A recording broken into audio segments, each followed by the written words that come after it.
चर्चा की शुरुआत में प्रोफेसर साहब धर्मेंद्र जी आपसे करना चाहता हूं। आपने योगी आदित्यनाथ को सुना, कहा मैं इन लोगों इन ठिकाने लगा दूंगा, एक तरीके से ये कहा। राष्ट्रीय पाप किया है इन्होंने, नौजवानों के भविष्य से खिलवाड़ करके। घर का ना घर के रहेंगे ना घाट के रहेंगे। बात तो बड़ी कही उन्होंने। भारतीय जनता पार्टी के नेता बात ही तो करते हैं। सबसे बड़ी बात अगर इनके पास कोई है तो बात है सबसे बड़ी बात। योगी आदित्यनाथ जी को यह नहीं पता है कि 2017 में जब पहली भर्ती कराई एसआई परीक्षा की, उसका पेपर लीक हो गया।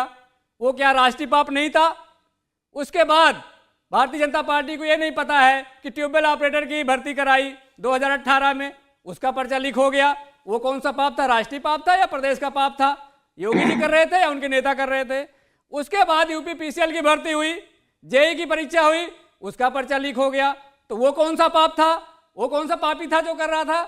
भारतीय जनता पार्टी की सरकार में उत्तर प्रदेश में जितने एग्जाम का नाम आप जानते हो, चाहे शिक्षकों के लिए टेट की परीक्षा हो, चाहे विश्वविद्यालय की बीईटी की परीक्षा हो, चाहे आपके बीएड की परीक्षा हो, कोई ऐसी परीक्षा नहीं है जो भारतीय जनता पार्टी की सरकार में इसका पर्चा लीक नहीं हुआ हो। कोई पर्चा आपकी सरकार में लीक हुआ था कि नहीं? नहीं, हमारी 12 से 17 वाली सरकार में मैं हमारी सरकार में जो पर्चा लीक हुआ था उस पर हमने जांच किया था, उस पर कार्रवाई की थी। ये भी कर रहे हैं पर्चा लीक नहीं ये भी कह रहे हैं हम कार्रवाई कर रहे हैं। इनके पास एक भी पर्चा ऐसा नहीं जो लीक नहीं हुआ। कार्रवाई कर रहे हैं। मुझे बताइए कि जब हमने 17-18 तारीख का जब एग्जाम हुआ था, 17 तारीख से पहले ही हमने कह दिया कि ये पर्चा लीक हो रहा है, अभ्यर्थियों ने दे दिया, तो भारतीय जनता पार्टी 7 दिन तक किसको बचाने का प्रयास कर रही थी? और राष्ट्रीय पापी कौन है? एक सेकंड, शलभ जी बता रहा हूं। शलभ जी जवाब दीजिए। शलभ मणि त्रिपाठी जी। सौरभ जी, उत्तर प्रदेश में पिछले 6 वर्षों के दौरान 7 लाख भर्तियां हुई हैं। तो ये 7 लाख भर्तियां जो हुई हैं, उनमें जो बच्चे सेलेक्ट हुए वो उनमें करीब 2.25 लाख पुलिस के लोग भी हैं, विभिन्न विभिन्न विभागों के लोग हैं, अलग अलग डिपार्टमेंट्स के लोग हैं, वो नौकरियां करना शुरू कर चुके हैं। तो 7 लाख भर्तियां 6 सालों के भीतर हुई हैं। निश्चित तौर पे कहीं भी अगर कोई क्वेश्चनिंग हुई है, कहीं पे कोई सवाल उठा है, तो उस पर कार्रवाई हुई है। जो लोग बार बार ये कह रहे हैं कि ये पर्चा लीक हुआ, वो पर्चा लीक हुआ, तो ये इनको भी पता है कि ये झूठ बोलने के अलावा कुछ नहीं कर रहे हैं। हाँ, इस परीक्षा को लेकर जो बात आई है, जो लोग ये कह रहे हैं कि हमने ये बात उठाई, इनको ये पता होना चाहिए कि जैसे एग्जाम हुआ है, कांस्टेबल खुशहाल सिंह की तरफ से एक मुकदमा लिखवाया गया। जैसे ही परीक्षा होने वाली थी, खुशहाल सिंह ने एफआईआर दर्ज कराई कि कुछ व्हाट्सएप पे पेपर मिला है, इसकी जांच की जाए, ये पेपर कैसा है।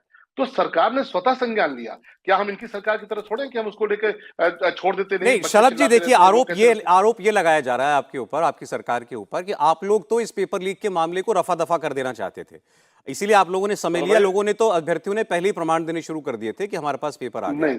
लेकिन जब लखनऊ में जाकर प्रदर्शन होने लगे, बहुत सारे वहां छात्र जुट गए, और कांग्रेस पार्टी, तो मैं अभी पूछूंगा वैभव जी से, राहुल गांधी जी ने ये ट्वीट करके बोला है कि कांग्रेस पार्टी के प्रदर्शन की वजह से ये योगी सरकार को ये पेपर जो है ये रद्द करना पड़ा। सौरभ भाई, मैं कह रहा हूं ऑन रिकॉर्ड है, ये परीक्षा जैसे ही शुरू हुई है, जैसे ही प्रोसेस शुरू हुआ है, पुलिस की तरफ से एफआईआर दर्ज कराई गई है, और बच्चों ने उसको भी इशू बनाया, पॉलिटिकल लोगों ने उसको भी इशू बनाया। उठा के ट्वीट्स देख लीजिए कि उसको इशू बनाते हुए कहा कि धर्मेंद्र जी अपनी बारी। हाँ बिल्कुल, अरे बोलने दीजिए। तो पुलिस ने स्वयं एफआईआर दर्ज कराई है। पुलिस मतलब सरकार ने स्वयं एफआईआर दर्ज कराई। जैसे इस बात के संकेत मिले, हुआ कि एफआईआर दर्ज किया जाए और क्रॉस चेक किया जाए कि ये पेपर वाकई वो है कि नहीं है जो व्हाट्सएप पे घूम रहा है। मैं आपको, अच्छा ठीक है, चलिए, ये तो जो हो गया वो हो गया।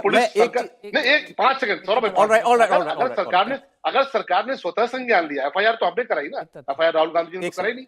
एग्जाम शुरू होते ही एफआईआर हमने कराई है। इसका मतलब कि हम इस पूरी परीक्षा को लेकर मॉनिटर कर रहे थे, एसटीएफ लगाई गई थी, हमारे इंटेलिजेंस लगाए गए थे। हाँ ठीक है, कहीं से पेपर लीक हुआ, हम भी मान रहे हैं, कहीं से चूक हुई है, लेकिन आज मुख्यमंत्री जी ने संदेश दिया है ना, और जो संदेश दिया है, जब कार्रवाई होती है, गिरफ्तारी किसकी हो रही है? एक बलिया से नीरज यादव गिरफ्तार हुए हैं। अभी उनका पॉलिटिकल बैकग्राउंड की बात करूंगा तो यहाँ अलग तरह की चर्चा हो जाएगी।